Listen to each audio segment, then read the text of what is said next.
Hébergement des victimes en situation de catastrophe. Souvent, les catastrophes endommagent ou détruisent des logements. C'est pourquoi plusieurs personnes se retrouvent sans abri, déplacées temporairement ou sans solution d'hébergement adéquate.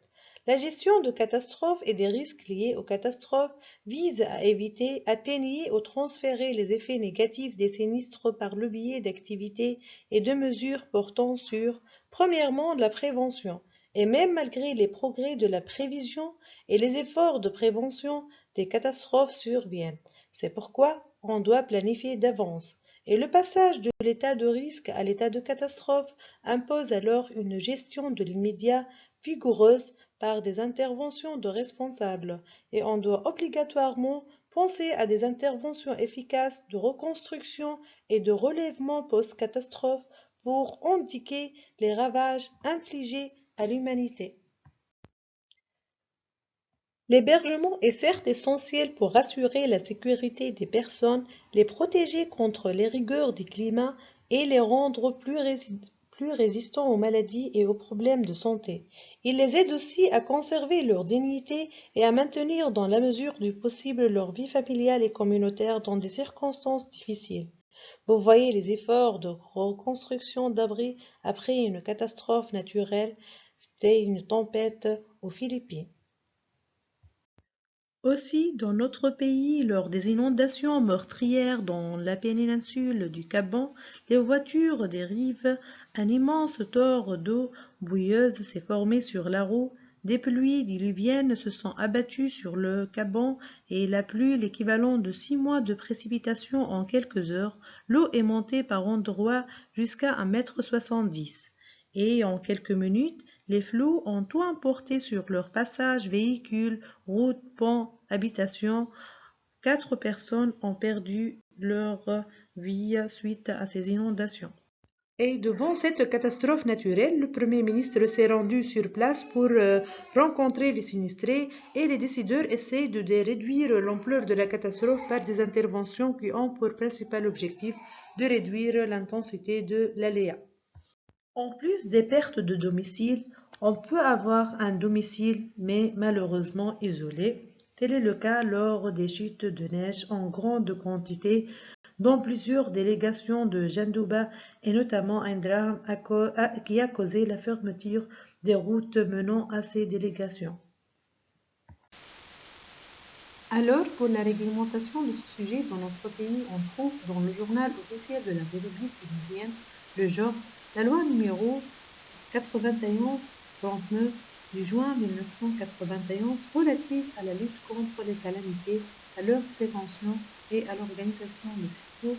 On trouve l'article numéro 5 dans cette note. L'article numéro 5 il note que chaque gouverneur établit à l'échelle du gouvernorat un inventaire complet de tous les moyens humains ainsi que de tous les équipements, engins, immeubles et entreprises de service, quel que soit leur propriétaire ou leur origine, et pouvant le cas échéant être réquisitionnés pour faire face aux calamités éventuelles. Donc la réquisition ainsi que l'ordre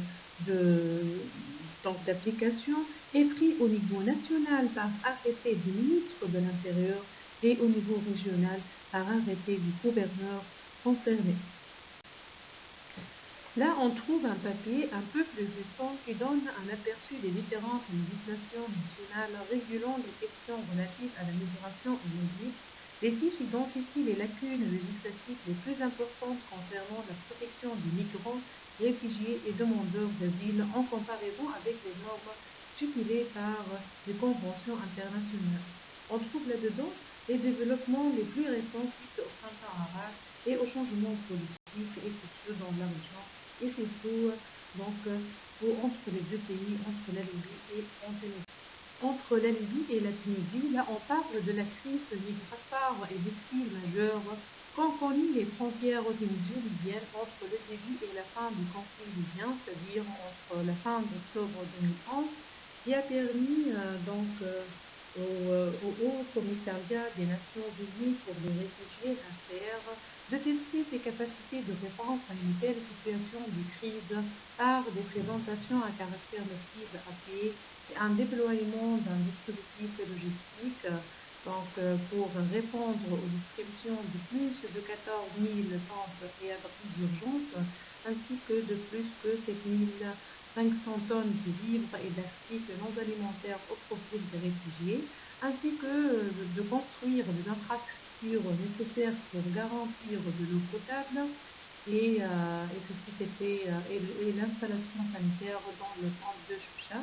Ainsi, l'accompagnement et l'appui à un grand nombre d'organisations humanitaires nationales et internationales pour dispenser l'assistance médicale aux personnes qui ont fui la Libye durant les combats.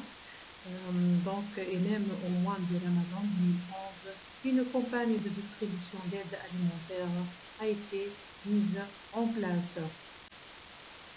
Dans le cadre de la planification, en cas de perte de domicile ou de domicile isolé, on doit créer notre propre trousse de survie pour la maison. Donc, c'est une boîte qui doit être étanche, là où on doit ramasser nos divers articles et conserver la boîte dans un endroit facile d'accès. Dans cette trousse, on doit mettre de l'eau. Là, on doit mettre des petites bouteilles qui sont faciles à transporter en cas d'évacuation, des aliments non périssables, des conserves, des barres énergétiques, etc. Les ouvre-boîtes manuelles, une lampe de poche, à pile ou avec des piles de rechange, radio à manivelle ou à pile, donc des clés supplémentaires pour la voiture et la maison, et de l'argent ou des billets de 10 en petites coupures. Et ainsi, une copie de votre plan d'urgence et de la liste des personnes ressources dans le cadre de la planification des catastrophes et des risques. La trousse doit donc contenir bien évidemment des bougies, des allumettes, des briquets, des vêtements et des chaussures, ainsi que des articles de toilette et d'hygiène, des infectants pour les mains, des sacs à ordures, des papiers hygiéniques, etc., des rubans électriques, etc. Et il ne faut pas oublier nos propres besoins et nos besoins particuliers, par exemple des médicaments ou bien des articles de bébé si c'est nécessaire pour faire face à, à une telle situation catastrophique. On doit se préparer d'avance et on doit préparer notre trousse de survie. Voilà ainsi un kit de service complet et de préparation en situation d'urgence en sac à dos prêt à notre loi. Donc, il est adapté selon la liste d'équipements préconisés par la Croix-Rouge en vue de répondre aux premiers besoins et urgences lors d'une catastrophe. Il est facilement transportable, comme vous voyez, il est compact et vous pourrez placer ce type de situation d'urgence dans votre voiture ou à la maison et apporter de main en cas d'évacuation. On peut même créer notre trousse de survie pour la voiture qui contient un grattoir et un balai à linge, une pelle.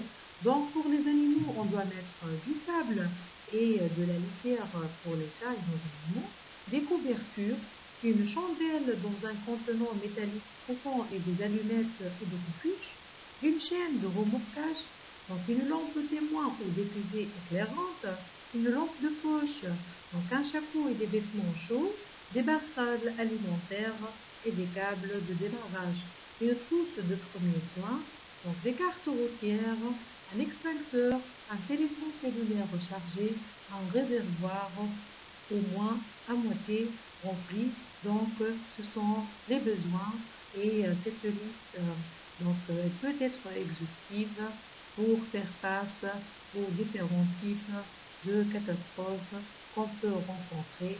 Et cette trousse, elle est très utile et doit être elle doit faire partir d'une partie de notre voiture. Les personnes n'ayant plus d'habitat suite à une catastrophe ou en prévision d'un événement catastrophique et n'ayant pas de solution alternative de logement, ils doivent être relogés. et les centres d'hébergement d'urgence doivent répondre à un réel besoin de la population sinistrée mais ceci malheureusement, il requiert beaucoup de moyens humains et matériels importants et implique une contrainte logistique forte. Alors, en fonction des besoins, il peut être nécessaire de mettre en place un système pour procurer des besoins matériels tels que l'eau, les biberons, les médicaments, etc. Un garde médical sur place, une prise en charge sociale, une prise en charge spécifique des enfants, des actions médico-éducatives particulières si c'est nécessaire, des règles de fonctionnement, ou bien l'organisation de soirées ou de réunions de résidents donc pour discuter à propos des problèmes, donc des solutions, l'évolution, des progrès, etc. On a vu donc comment on doit planifier et comment on doit agir dans l'immédiat devant une catastrophe. Ici, on va voir comment on peut donc faire la gestion post-catastrophe et ceci afin de connaître les difficultés rencontrées et de faire émerger des bonnes pratiques. Donc c'est une sorte d'évaluation et pour les acteurs clés et pour l'organisation, donc les actions et leur déroulement, les moyens matériels et humains pour donc évaluer les difficultés rencontrées ainsi que les réussites.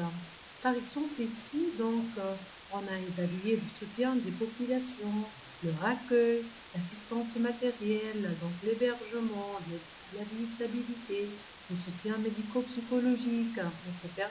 On a évalué aussi donc, la déclaration des dommages, donc l'évaluation de la sécurité des bâtis, le recueil des données et l'évaluation des dégâts, la déclaration aux assureurs, etc. L'administration de la reconstruction, donc est-ce qu'il a eu un bon fonctionnement de la collectivité en mode dégradé, la gestion des bénévoles, les dons, etc., l'organisation et la coordination des acteurs publics pour l'attribution des aides à la gestion des déchets post-catastrophe, donc les projets de reconstruction, les travaux d'urgence, la gestion financière. Donc pour la reconstruction physique, on doit évaluer le nettoyage, la réparation, la mobilisation des acteurs, le suivi de la reconstruction et donc on a évalué aussi le retour d'expérience de la gestion de crise et sur le long terme, ainsi que la planification de la gestion post-catastrophique. Et il y a tout un institut des risques majeurs qui a pour but de promouvoir les actions d'information et de sensibilisation aux risques majeurs et d'aider les collectivités territoriales au premier rang desquelles les communes à mettre en place une politique de prévention des risques adaptée. Dans le cadre de la planification, on doit préparer d'avance des listes de services primordiales, exemples d'objets d'entente de services, l'approvisionnement en eau potable. Donc on doit chercher les offres et les services selon les besoins et on doit avoir d'avance les coordonnées du fournisseur, aussi le cas de sécurité incendie, ou bien des locaux pour hébergement, ou bien pour les matières dangereuses et en cas de recherche et sauvetage, ainsi que pour la télécommunication et les services aux personnes sinistrées et le transport. Ici, un exemple de ressources, de services et quelques noms de responsables ainsi que leur mode d'appel quand on peut y avoir besoin en cas de catastrophe.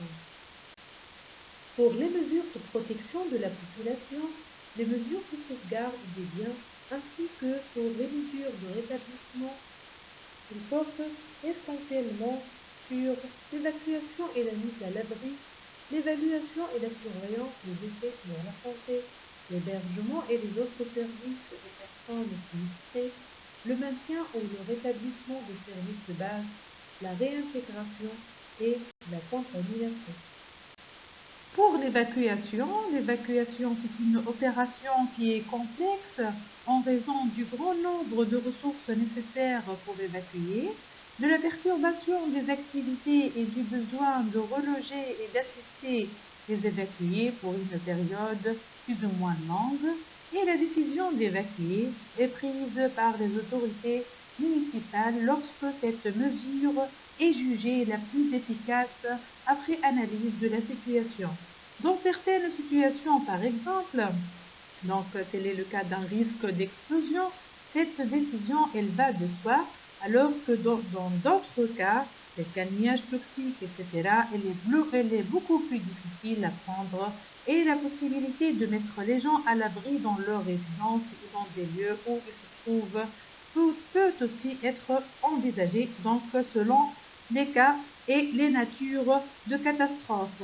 Plusieurs facteurs donc doivent être pris en considération dans le temps disponible, la présence de ressources suffisantes, la sécurité des personnes à déplacer, etc. Et pour prendre cette décision, la municipalité s'assure avoir recours à toute l'expertise disponible. L'évacuation, elle peut se faire en catastrophe, donc en quelques heures, rarement plus. Les lieux à évacuer peuvent être multiples et la population n'est souvent pas homogène. C'est pourquoi l'évacuation elle doit être responsable des services aux personnes sinistrées, des institutions locales, des entreprises, des établissements d'enseignement, de l'hôpital, du centre recueilli, etc. Et toute évacuation entraîne une prise en charge des évacués qui ont besoin de services particuliers, bien évidemment. Et voilà les lieux d'évacuation. Selon le lieu où l'on héberge les évacués, il peut y être situé à l'intérieur du centre de service aux personnes sinistrées ou dans un autre édifice. Il peut aussi y avoir plusieurs centres d'hébergement lorsqu'il y a une évacuation massive. Et le responsable des services aux personnes sinistrées sera chargé alors de maintenir à jour une liste des possibilités d'hébergement dans la municipalité et dans la région, et il évaluera la capacité d'accueil de chaque établissement et toutes les possibilités de logement peuvent être considérées. Donc, entre autres, c'est pas une liste exhaustive, entre autres les écoles, ensuite les centres communautaires, les hôtels, les camps d'été, les bases de plein air, donc les mosquées et les églises, les aéronautes, ainsi que donc les terrains de camp, de camping, etc. Pour être efficace pour les services aux personnes sinistrées, donc ils doivent disposer d'installations matérielles adéquates, fonctionnelles et disponibles. On devra se pencher plus particulièrement sur un centre de service aux personnes sinistrées et sur un centre d'hébergement. C'est un endroit où sont réunis les évacués et où sont offerts certains services. Ce centre sert principalement à accueillir les personnes sinistrées et à les inscrire, évaluer leurs besoins, leur donner des informations, leur offrir les services requis dont le principal est l'hébergement et centraliser et coordonner les services. Résumons, donc les services aux personnes sinistrées, c'est essentiellement l'hébergement, l'habillement, l'alimentation, les services généraux, renseignements, garderie, les animaux bien sûr, les soins personnels et les courriers. Et voilà un exemple de lieu d'évacuation, une salle donc de sport, de basket. Et voilà un autre exemple de lieu d'évacuation. Donc, qu'en est-il pour les camps de réfugiés? Un camp de réfugiés est un camp temporaire construit par des gouvernements ou des organisations non gouvernementales telles que la Croix-Rouge pour recevoir des réfugiés. C'est un espace humanitaire artificiel fondé sur un système urbain pour une durée limitée à la suite d'une catastrophe naturelle ou d'une crise politique. Certains camps peuvent accueillir jusqu'à plusieurs milliers de personnes. Donc le but de ces camps, c'est d'assurer les besoins fondamentaux des victimes de guerre ou de catastrophes, tels que la nourriture, l'hygiène, la sécurité. Mais lorsque le séjour se prolonge, il est important de retrouver une structure sociale et de préparer le retour à la vie normale. Il est de ce fait important d'associer les réfugiés à la gestion de camps, la distribution de nourriture, prévention des problèmes, etc., et de mettre en place des écoles et des centres de loisirs. Et voilà quelques exemples de camps de réfugiés. Donc, si on a le camp réfugié syrien turc, et le deuxième, il est situé en Tunisie, dans le gouvernorat de Médine, à 7 km du poste frontière de Rafah et 25 km de la ville de Beni. Il est créé en février 2011 et là où plusieurs centaines de milliers de réfugiés y transitent durant la première guerre civile libyenne ainsi que d'autres camps tels que Almeda et Atatounya. Et là, les réfugiés libyens ont été donc bien accueillis dans ce camp-là avec plusieurs autres nationalités subsahariennes. Le troisième camp, c'est pour les réfugiés immigrés à Paris. Et en conclusion, devant toute catastrophe, on doit penser systématiquement aux victimes sinistrées, on doit évaluer la nécessité d'évacuation, on doit planifier la gestion immédiate du catastrophe, ainsi que la planification du post-catastrophe, telles que le réhébergement et les autres mesures post-catastrophe. Et merci.